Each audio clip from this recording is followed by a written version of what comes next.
Bill Cosby. Mungkin beberapa dari kalian familiar sama namanya. Dia adalah seorang komedian dan juga aktor.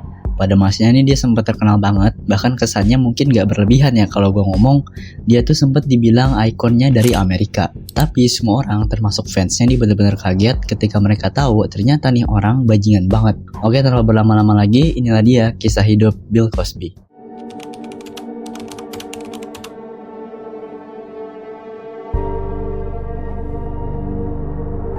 Kehidupan awal dan karir. William H. Cosby Jr. lahir di Philadelphia pada tahun 1937. Sebagai salah satu dari 4 anak, ibunya, Anna Pearl, itu bekerja sebagai pembantu rumah tangga. Sedangkan ayahnya, William Henry Cosby, itu adalah seorang pramugara di Angkatan Laut Amerika Serikat.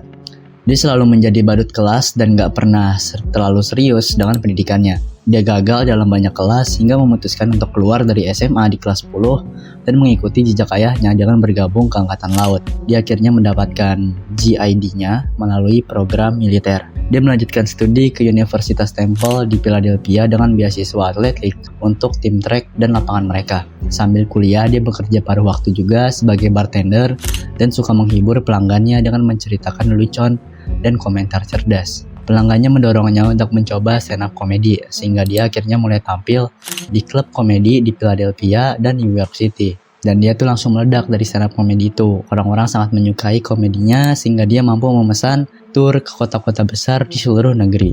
Dia keluar dari kuliah pada usia 20 tahun untuk mengejar karir di stand up komedinya. Dia muncul di beberapa serial TV untuk menceritakan leluconnya, termasuk The Tonight Show. Pada tahun 1964, dia menikahi seorang wanita bernama Camille Hanks. Saat itu, Camille baru berusia 20 tahun dan masih di tahun kedua kuliah. Sedangkan Bill Cosby itu udah berusia 27 tahun. Mereka bertemu dalam blind date atau kencan buta dan gak saling mengenal terlalu lama sebelum akhirnya menikah. Mereka kemudian memiliki 5 anak bersama dan selama rutinitas stand up-nya, Cosby ini dikenal sering mengeluh tentang anak-anaknya dan betapa sulitnya menjadi seorang ayah. Kebanyakan orang tua bisa memahami apa yang dia katakan dan itu dianggap sebagai komedi bersih dan sehat. Pada tahun 1965, Bill Cosby mendapatkan peran utama dalam acara TV I Spy. Dia menjadi orang Afrika Amerika pertama yang membintangi acara televisi jaringan. Dia menjadi inspirasi bagi banyak orang dan pria muda kulit hitam menjadikannya sebagai panutan. Tapi I Spy ini hampir dianggap sebagai satu-satunya hit dan Cosby nggak diberikan peran utama seperti itu lagi di masa depan. Karena dia sangat populer di kalangan orang tua dan memiliki pengalaman membesarkan anak, dia mengubah salah satu karakter stand up-nya, Fat Albert, itu menjadi serial kartun yang ditunjukkan untuk anak-anak perkotaan. Setelah mendapatkan uang dari karirnya, dia melanjutkan studinya dan mendapatkan gelar sarjana serta gelar master dan PhD dalam pendidikan dari Universitas Massachusetts pada tahun 1970-an. Dia menggunakan Fat Albert sebagai pernyataan tesisnya, menjelaskan semua cara dia menggunakan kartun untuk mendidik anak-anak. Dia memasukkan semua ini dalam resumenya untuk menciptakan konten pendidikan untuk TV yang membantunya mendapatkan pekerjaan di acara-acara mendatang seperti Picture Page dan The Electric Company, lalu juga banyak lagi. Sebenarnya Bill Cosby ini gak ingin terus membuat konten untuk anak-anak dan hanya melakukannya untuk ya dapetin uang aja gitu, dapetin sekedar gaji. Akhirnya dia ngambil istirahat dari TV untuk merilis album komedinya dan mereka benar-benar meledak gitu ya. Dia memenangkan 6 penghargaan Grammy dan tiba-tiba dia menjadi sorotan sebagai salah satu pelawak stand up terbaik. Dia bangga juga untuk menulis komedi bersih yang bisa didengarkan siapa saja dan sering mengkritik pelawak kulit hitam lainnya seperti Eddie Murphy karena menggunakan kata-kata kotor.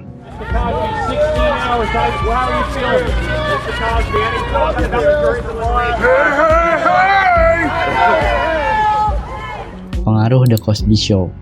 Ketika berusia 47 tahun, Bill Cosby membintangi karakter bernama Dr. Cliff Huxtable dalam The Cosby Show. Keluarga Huxtable ini memiliki 5 anak seperti Bill Cosby dan istrinya di kehidupan nyata, Camille. Orang-orang menganggap bahwa cerita ini paralel dengan kehidupan nyatanya Bill Cosby. Acara ini menjadi sangat populer dan rating televisi menunjukkan bahwa separuh negara menonton. Pada saat itu, orang kulit hitam tuh hampir selalu digambarkan negatif di media. Amerika menyaksikan aktivitas kriminal dan protes kontroversial dari komunitas kulit hitam. Ini adalah acara pertama yang pernah menggambarkan keluarga kulit hitam kelas menengah atas. Kedua orang tua dalam acara itu lucu, cerdas, dan bekerja keras yang mendapatkan pendidikan. Sebuah keluarga Amerika kulit hitam akhirnya terlihat dalam cahaya yang positif dan begitu lucu, bahkan orang kulit putih pun juga nontonnya. Ini membantu menyatukan masyarakat dan membuat mereka memahami bahwa kita semua tuh sebenarnya sama, mau kulit hitam mau kulit putih. Tanpa diketahui penonton, gak ada satupun dari ide ini yang merupakan gagasannya Bill Cosby. Acara ini diciptakan oleh dua produser televisi bernama Mercy Kersey dan Tom Wemmer.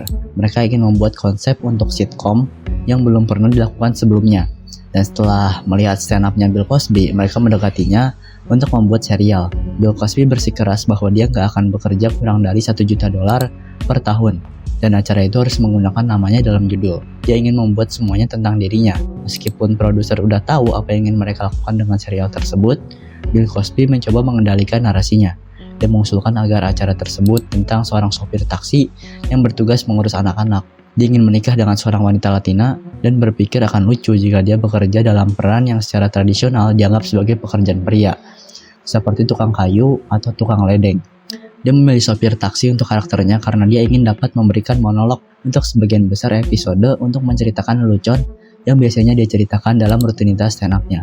Produser akhirnya ya nolakkan usulannya si Cosby ini. Mereka ngejelasin visi asli mereka untuk menggambarkan keluarga kulit hitam Amerika yang baru. Mereka akhirnya meyakinkannya untuk mencobanya dan acara ini meledak menjadi fenomena budaya. Tapi Bill Cosby menerima semua pujian dan mengakuan atas perubahan positif yang dibawa acara tersebut dalam masyarakat. Acara ini difilmkan di New York City dan menarik banyak bakat Afrika Amerika yang sedang berkembang. Orang-orang menyukai karakter Cliff Huxtable yang diperankan oleh Bill Cosby dan kebanyakan orang percaya bahwa dia hanya memainkan versi dirinya yang dilebih-lebihkan.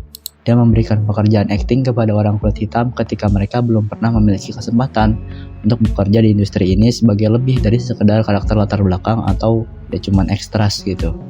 Dia akan memiliki parade wanita yang datang untuk audisi di The Cosby Show. Orang-orang yang bekerja dengannya tahu bahwa dia itu terus-menerus berselingkuh dari istrinya, tetapi mereka mengira hubungan tersebut bersifat konsensual. Seorang gadis akan terlihat berbicara dengan Cosby, dia akan mendapatkan 1 atau 2 kalimat di acara tersebut, dan kemudian dia nggak pernah terlihat lagi. Tetapi nggak ada yang bisa membayangkan betapa gelapnya situasi dengan Bill Cosby sebenarnya di balik pintu tertutup. Dalam banyak hal, The Cosby Show ini benar-benar ngerevolusi industri, dan nggak peduli siapa dia sebagai pribadi, nggak ada yang bisa menyangkal hal itu. Dia adalah orang Afrika Amerika pertama yang memenangkan Emmy. Namun bagi penggemar acara tersebut, dia adalah ayah Amerika. Orang-orang mengidolakannya dan dia tahu itu. Dia nggak takut untuk memanfaatkan kepercayaan dan rasa hormat orang-orang sepenuhnya. Meskipun sebagian besar acara adalah fiksi, ada saat-saat ketika Bill Cosby ini memasukkan cerita dari kehidupan nyata ke dalam The Cosby Show. Seperti hubungannya dengan putranya, Ennis, yang merupakan paralel dari karakter Theo. Ennis tumbuh dengan mendapatkan nilai buruk di sekolah, dan Bill Cosby terus memanggil putranya malas, dan mengatakan bahwa dia nggak berusaha cukup keras. Belakangan terungkap bahwa Ennis ini sebenarnya menderita disleksia. Setelah dia diberi tutor untuk membantunya mengatasi disabilitasnya ini, dia akhirnya mulai berprestasi lebih baik di sekolah, dan melanjutkan untuk bersekolah di Columbia University Teachers College dengan harapan menjadi guru pendidikan khusus. Bill Cosby memberitahu penulis acara tentang apa yang telah terjadi. Mereka menggunakan alur cerita paralel dengan karakter Theo. Para aktor yang memerankan anak-anak Cosby semuanya tumbuh dewasa, dan acara tersebut berakhir pada tahun 1992. Pada tahun 1997, Ennis berlibur di Los Angeles, mengendarai Mercedes. Mobilnya mengalami ban kempes, jadi dia menepi di pinggir jalan untuk memperbaikinya. Dalam tindakan kekerasan yang benar-benar aneh, seorang pria kulit putih muda yang sedang mabuk mencoba merampok Ennis. Ennis meraih dompetnya, tetapi pria itu menembaknya di kepala. Ketika paparazzi muncul di rumah Bill Cosby meminta komentar tentang kematian satu-satunya putra dia, dia dengan tenang berkata dia adalah pahlawan saya dan menutup pintu. So, no problem. How do you expect to get into college with grades like this? Sifat aslinya. Setelah mengambil waktu untuk berduka, Bill Cosby mengambil cuti dari bisnis pertunjukan. Dia juga mencoba memulai lebih banyak serial TV tetapi gagal. Dia kembali ke mata publik setelah iklan Jello yang terkenal. Dia mengalami masalah keuangan dan acaranya nggak lagi sukses dalam peringkat. Di balik layar iklan Jello, dia memarahi orang tua dan mengusir anak-anak dari set jika mereka nggak berperilaku baik. Dia sering bertengkar dengan eksekutif bisnis tentang cara menjual produk, karena dia merasa lebih tahu dari mereka. Dia sering ad-lib riff daripada mengikuti naskah sebenarnya. Meskipun sulit diajak bekerja sama, dia mendapatkan $3 juta per tahun dari iklan-iklan ini. Bill Cosby menyadari bahwa citra sebagai ayah sempurna berhasil dan orang-orang menyukainya. Jadi dia memutuskan bahwa dia ingin dunia percaya bahwa dia itu benar-benar orang hebat. Dia memberikan beasiswa kuliah kepada mahasiswa Afrika Amerika dan berpartisipasi dalam berbagai amal atas namanya. Namun warna aslinya akan muncul di set, dan setiap kali dia melakukan tur kuliah, dia merendahkan orang Afrika Amerika dengan dalih memberikan nasihat yang keras. Jika kata-katanya diucapkan oleh orang kulit putih, mereka akan dianggap sangat rasis. Dia selalu sangat merendahkan, berbicara dengan nada meremehkan kepada orang kulit hitam lain seolah-olah dia berada di atas pijakan moral yang tinggi. Salah satu contoh paling terkenal dari ini dikenal sebagai The Pound Cake Speech. Dalam pidato yang diberikan pada peringatan 50 tahun Brown v. Board of Education di NIICP, Bill Cosby menyalahkan orang tua kulit hitam atas perilaku buruk anak-anak mereka, dan dia melanjutkan ceramah itu selama 20 menit yang merendahkan orang Afrika Amerika yang hidup dalam kemiskinan. Dia mengatakan bahwa jika bukan karena kemalasan dan ketidakbertanggungjawaban mereka, maka orang kulit putih akan lebih menghormati orang Afrika Amerika. Dia mengatakan kita bukan orang Afrika, orang-orang itu bukan orang Afrika, mereka nggak tahu apa-apa tentang Afrika. Dengan nama seperti Shaniqua, Saligua, Muhammad, dan semua omong kosong itu dan semuanya dipenjara. Itu begitu buruk sehingga dalam transkripnya NAACP itu harus menambahkan komentar mereka sendiri dalam tanda kurung setelah beberapa komentar terburuknya Cosby, hanya agar orang tahu bahwa mereka nggak setuju dengan banyak dari apa yang dia katakan. Beberapa orang setuju dengan Bill Cosby dan bertepuk tangan untuknya, yang lain menyebutnya pengkhianat ras. Pada tahun 2005, seorang sosiolog dan profesor dari Universitas Pennsylvania bernama Michael Eric Dyson itu menulis buku seluruhnya sebagai tanggapan yang berjudul Is Bill Cosby Right or Has the Black Middle Class Lost Its Mind? Dyson memecah poin demi poin betapa salahnya Bill Cosby dan betapa sulitnya bagi orang Afrika Amerika untuk mengatasi bias rasial, hak istimewa kulit putih, dan kerugian sosial ekonomi. I felt blessed, vindicated, and just full of gratitude. Bill Cosby is a serial rapist. I'm hopeful that his sentencing will reflect the magnitude of the damage and havoc that he's wreaked. Rahasia terbuka. Nggak pernah menjadi rahasia bahwa Bill Cosby itu berselingkuh dari istrinya. Dia sering disebut sebagai womanizer dan secara terbuka mengakui dalam banyak wawancara bahwa dia memiliki pacar di luar pernikahannya juga. Suatu kali dalam majalah Ebony, dia mengatakan, ketika Anda berusia 40, Anda melihat kesenangan yang mungkin Anda dapatkan dari suatu kegiatan. Dan kemudian Anda melihat jumlah pekerjaan yang mungkin harus dilakukan, misalnya seks dengan wanita muda cantik yang memiliki banyak energi. Seorang aktris muda berbakat bernama Lily Bernard itu belajar di bawah bimbingannya Bill Cosby selama lebih dari setahun dengan harapan dia bisa mendapatkan peran di acara tersebut. Dia merasa terhormat bahwa Cosby itu meluangkan waktunya untuk mengajarinya tentang acting. Dia selalu mengatakan bahwa dia adalah salah satu anak-anaknya, dan dia benar-benar melihatnya sebagai ayah. Dia nggak pernah berniat untuk nge-seks dengannya dan percaya bahwa semuanya ini bersifat profesional. Dia menjadi teman dengan aktor lain di set dan semua orang percaya bahwa dia akan menjadi karakter baru di acara tersebut. Ketika Cosby merasa dia siap, dia akhirnya mendapatkan peran di acara TV yang hanya berlangsung beberapa detik. Setelah mengenalnya selama setahun, Bill Cosby meyakinkan untuk pergi ke Atlantic City dengan janji bahwa dia akan bertemu dengan agen yang akan membantu karir aktingnya. Dia tidak punya alasan untuk nggak mempercayainya dong. Lagi pula dia merasa Bill Cosby ini udah kayak ayahnya kan. Ketika dia sampai di sana, dia diberi minuman dan dia pingsan. Dia terbangun dengan Cosby memperkosanya di lantai. Ini benar-benar kaget dan ya pastinya dia nggak pengen semuanya itu terjadi. Dia dalam penyangkalan, denial gitu kan, dan berharap ini semua itu hanya mimpi buruk. Ketika itu berakhir dan kenyataan tenggelam, dia mengatakan padanya bahwa dia akan pergi ke polisi. Dia mengancam akan menuntutnya atas pencemaran nama baik dan mengatakan padanya bahwa dia akan dipenjara. Dia juga mengancam akan benar-benar menghancurkan karir aktingnya. Dia mengatakan padanya, kamu mati bagiku Bernard, kamu dengar, kamu mati.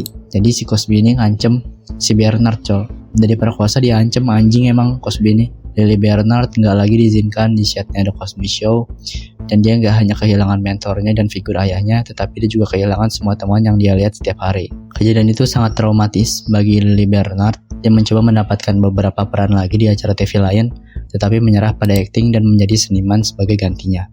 Bahkan bertahun-tahun setelah pemerkosaan, Lily Bernard takut untuk speak up karena dia benar-benar percaya bahwa dia akan menepati janji untuk menuntutnya atas pencemaran nama baik. Dia adalah aktris yang berjuang di New York dan nggak bisa membayar sewanya, membayar biaya sewa rumahnya gitu kan. apalagi menyewa pengacara. Dia juga tahu bahwa jika ide Bill Cosby itu begitu berarti baginya, itu juga akan menghancurkan harapan dan impian orang Afrika Amerika di seluruh negeri. Dia tahu bahwa nggak ada yang akan mempercayainya juga. Ini hanyalah salah satu dari banyak cerita, dan gua nggak bisa untuk ngebahas semuanya dalam video ini. Tapi kurang lebih sebanyak 60 wanita maju dengan cerita serupa. Andrea Constant adalah wanita pertama yang maju dan secara terbuka menuduhnya melakukan pemerkosaan. Dia menawarkan untuk membayar gelar kuliahnya, tetapi dia membawanya ke pengadilan, dan beberapa jurnalis menulis tentang kasus itu, tetapi banyak orang menganggapnya sebagai tuduhan palsu. Orang-orang mengatakan bahwa Constant ini hanya mencoba mendapatkan uang dari Bill Cosby dan bahwa dia tidak mungkin memiliki apapun selain Cliff Huxtable sempurna yang tumbuh bersama mereka sebagai anak-anak. Meskipun semua bukti udah ada di luar sana, masalah ini nggak disorot lagi sampai tahun 2014. Seorang komedian stand up bernama Hannibal Buress itu mendapatkan banyak pengakuan untuk perannya dalam serial komedi Central Broad City. Selama salah satu pertunjukan stand up-nya, dia memanggil Bill Cosby, mengatakan bahwa dia nggak berhak untuk menguliahi orang kulit hitam tentang perilaku buruk mereka ketika dia adalah seorang pemerkosa. Cerita itu menjadi viral. Tiba-tiba orang-orang tahu dan mereka benar-benar ngedengerinnya, karena seorang pria kulit hitam lain mengkonfirmasi kebenaran itu. Gak lama setelah dia maju, 13 wanita mendekati Andrea Constant untuk mengatakan bahwa mereka juga menjadi korban pemerkosaan oleh Bill Cosby. Gak lama setelah komentar oleh Hannibal Buress menjadi viral, seorang reporter dari The Associated Press mencoba bertanya padanya tentang tuduhan tersebut. Selama wawancara ini, kita dapat melihat secara langsung bagaimana Bill Cosby ini menggunakan intimidasi untuk membuat reporter mundur dari mengungkapkan komentarnya tentang tuduhan pemerkosaan. Dia memberitahu reporter bahwa jika dia ingin memiliki karir yang serius, dia nggak akan menampilkan pertanyaan dalam film mereka. Dia dianggap begitu kuat atau ia nggak tersentuh lah Bill Cosby ini.